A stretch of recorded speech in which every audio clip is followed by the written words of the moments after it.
What is up, mga taga-silang? So, tara, samahan niyo akong lumabas. Sa ngayon, papunta tayo sa may munisipyo, malapit sa Rapso. Ang goal natin ngayon ay mag-iwan tayo ng 200 pesos sa maswerte mararakuha nito.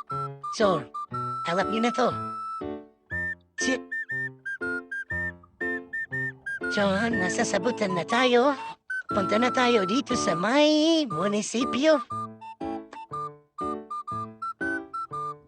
So, hindi tayo mag-iiwan dito kasi masyadong maliwanag. Tsaka, marami pang taon dumadaan. Doon tayo sa kabila. Eh, eh, eh, So, ayun pa, may mga nagbidip pa doon ah.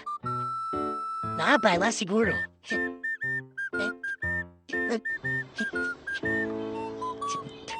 So, dito tayo sa may hilaw pa rin. Sige, okay lang. Okay lang yan. Dito tayo. Dito tayo magtatago ng 200 pesos. At kayo na bahala maghanap. Ah, para sa mga estudyante dyan, malaking pambaon na po yan. Yan. Dito tayo. So, yun. Hanap muna tayo na mapagtataguan natin ng pera.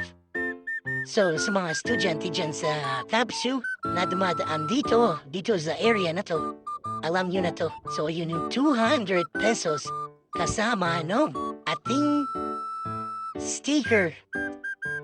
Yung sticker na yon. Sticker na yan ay yan po yung nakatikit sa ating binibenta. Pastil o chicken pastil. So, yun. Bahala na may maghanap dito ah. Kung saan po ilano dito. Yun, may demand pa na bike. Ang bilis.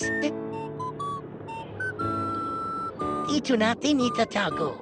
So, bahala na kayo kung sino yung mas swerte marakuha nito. Sa mga marakuha nito, pa-comment na lang din po na nakuha nyo na.